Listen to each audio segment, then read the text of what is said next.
NYPD making 2 more arrests, illegal immigrants, and that attack on officers. Those suspects also allegedly stole an officer's cell phone. That'll help them track you down. Flipping off reporters. So they got a let fifth out with no illegal bail. immigrant accused of attacking 2 New York City police officers over the weekend showed no remorse or regret.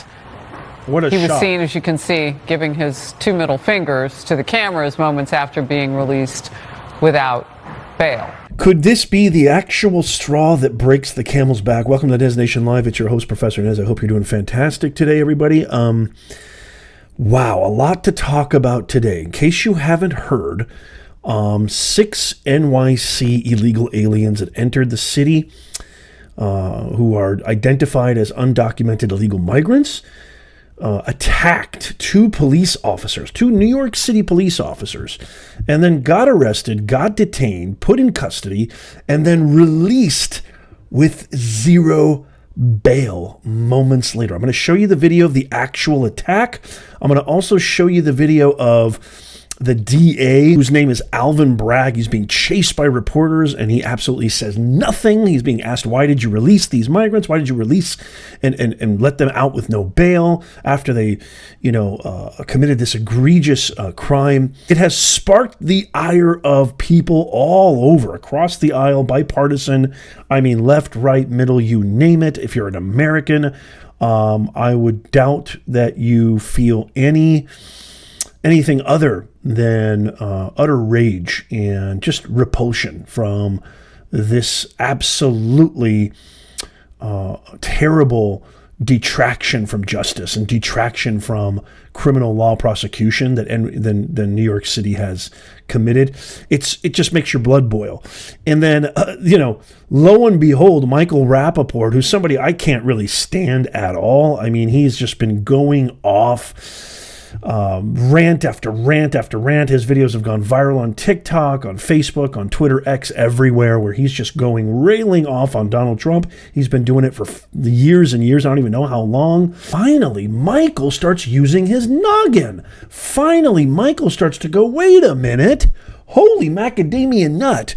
You mean to tell me DEI and reverse racism and giving out handouts and supporting terrorist groups like BLM and infecting every institution with these ideologies of your kids need to be put on puberty blockers? You mean all this stuff is wrong? It took, Alvin Bragg, the DA, and basically the far left acquitting and releasing these 6 degenerates for Michael Rapaport to finally wake up and say Trump now is on the table. So Snoop Dogg, 50 Cent, Dr. Phil, a lot of celebrities, Joe Rogan, a lot of people are finally waking up to the lie, to the absolute power grab that is the left.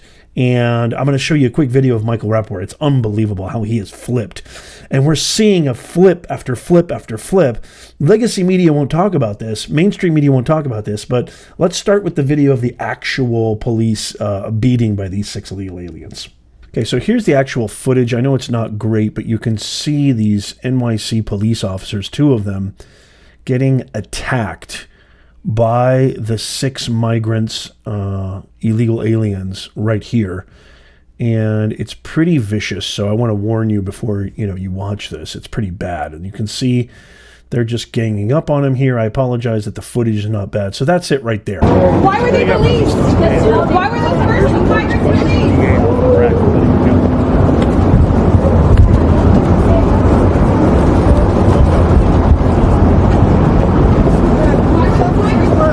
Bragg, can you release responsibilities who say that this looks like a kangaroo court? Just give us one statement, one comment. Mr. Bragg, do you regret it? Do you regret letting these migrants free, sir? Can you give us one comment, sir? Why? Sir, you're on behalf of the people. Can you just comment on the situation?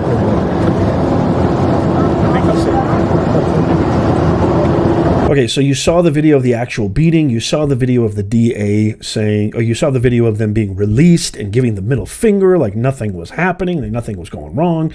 Then you saw the video of DA Alvin Bragg, no comment, not saying anything, not showing any remorse. And then he also went on to say that there actually wasn't enough evidence to convict these 6 suspects, these 6 illegal aliens, which is just complete. You must be Stevie Wonder then. You must be blind as a bat, DA Alvin Bragg. I mean, the video footage wasn't enough to convict these guys? That sounds completely absurd to me. I'd love to hear your comments on what you think. And here's my thought really quickly. So these are so-called sanctuary cities. These are so-called cities that have this philosophy and ideology of defund the police.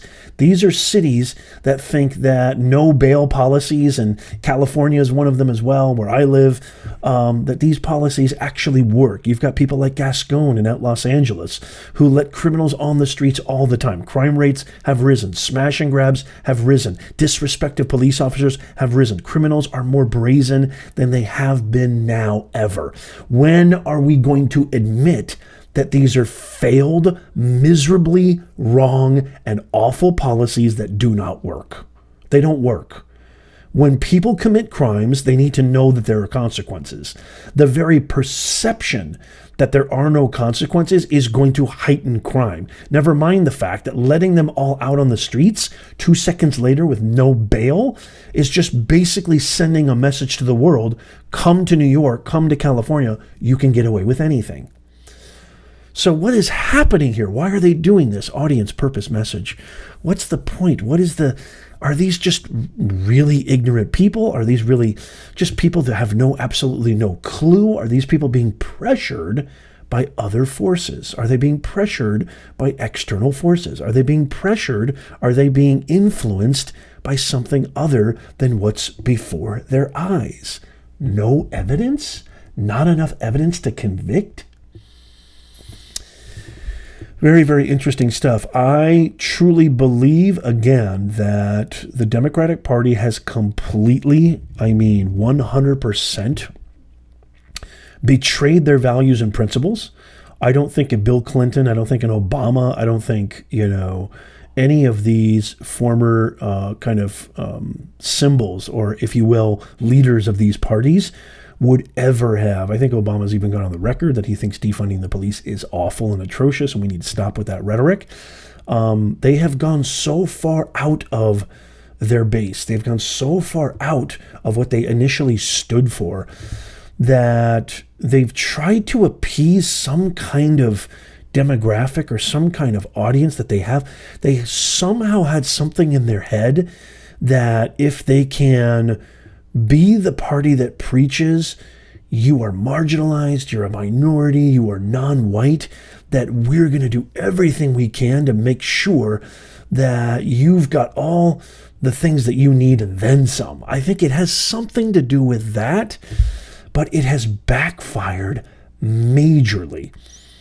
So many people are saying enough is enough. Oakland, you see people, which is primarily a black community, or you could say a minority community. Oakland people are absolutely, at their wits' end. They're frustrated. They're upset. They're mad. They're angry. All these businesses are leaving. Their city has completely gone up in smoke with crime. San Francisco has turned into a dystopian nightmare. I think the Democratic Party is in a lot of trouble. And here's one last video. I want to hear from you guys too. Here is one last video that I think is something that I never thought I would ever see. This is a guy, and there's a little bit of choice language, even though it's beeped out.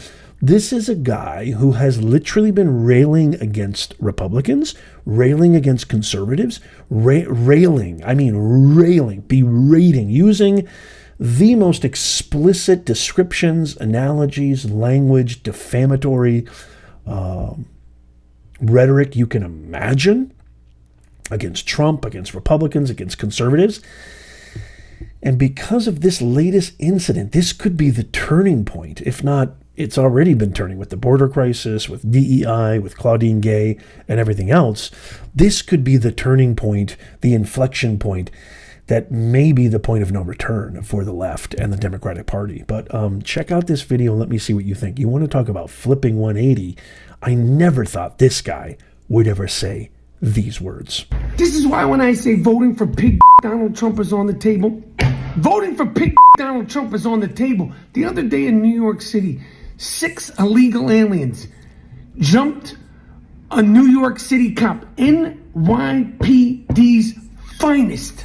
They jumped a New York City cop in Times Square and were arrested and released without bail. I know it's a city thing. I know it's a state thing. I know all that. I know all that. I know all that. Okay? Stay with me. Released without bail. Came out of the courtroom on some Tupac raising the middle finger with the Detroit Red Wings jersey. Let me tell you something. What the is the world coming to? If you could be from another country, beat up a cop in New York City and walk out with no bail, what the is the world coming to? What the is the world coming to? I know Mayor Adams, you're from Brownsville, Brooklyn. I know this like, what the have I gotten myself into? Stay with me. On the same day that that happens, cadaver Joe Biden issues an executive order about 4 quote-unquote settlers in Judea, Samaria, aka the West Bank. Some troublemakers, 3 of the 4 have already been arrested. You issue an executive order about 4 troublemaking ups who've already been arrested in Judea, Samaria, while there's a war going on, while there's 100+ hostages still being held in Gaza. You're talking about that, but you got nothing to say about beating up cops in New York City, the greatest city on earth. Maybe it's not. Maybe my city is not the greatest city on earth anymore. If you could beat up cops, in the quote-unquote greatest city in the world and be released without bail, are we the greatest city on earth? Cadaver Joe Biden, we see you. Cadaver, I think that's the first I've heard. Don't worry about those in Israel. Bibi got them. Israel will take care of them. Worry about cops getting beat up in Times Square and walking out with no bail like the Tupac Shakur. Worry about that This is why voting for pig Donald Trump is still on the table. Well, there you have it. I mean, compelling arguments, actually. You know, I mean, I can't argue with anything that he really said there, which is rare for me because I've been watching this Rapaport cat for a long time rail against Donald and rail against the Look, there's a lot of things that Trump says I can't stand. But I look at facts. I look at the truth of how the nation was positioned economically, emotionally, financially, globally, perception-wise, etc., etc. And, you know, it's affected me personally, it's affected me professionally, but I've seen it affect us as on a macro level as well. And so being somebody who studies the rhetorical principles, being somebody who's taught this, being somebody who eats, sleeps, and breathes language and the awareness of the language choices that we make, seeing right through the BS of this faction. Don't get me wrong, there's a lot of BS on both sides, but this BS is some mountainous Mount Everest type of BS coming out from the Biden administration and more, because enough is enough. It's insanity. And if you got Michael Rapaport saying Trump is on the table, you got Rogan, you've got Snoop, you've got 50 Cent, you've got Dr. Phil, you got a lot of people coming out and saying, you know what, enough is enough. This is insanity. Things are getting interesting. Last poll that I saw, Trump was ahead. And this is a national poll conducted by NBC, which is a far left-leaning organization. I don't know. Things are going to get interesting. This is going to be the most heated year in our history for a very, very long time. This is going to be the most consequential year of our great country in a very, very long time. And I hope you'll stick with me. I hope you'll join me. I hope you'll join the conversation. I want to hear from you. What do you guys think of everything that Michael Rapaport said? What do you guys think of what's happening with our immigration laws, our policies, Biden's conclusion that he's done everything he can, there's nothing else he can do, the fact that these 6 illegal aliens actually committed an egregious crime and got off with no bail? I want to hear what you guys think. What do you guys think in the comments? Let me know. Don't forget to check out these videos right here. The free newsletter is in the pinned comment and description. Subscribe down there. Love you guys. God bless the United States. God bless you. I'll see you soon.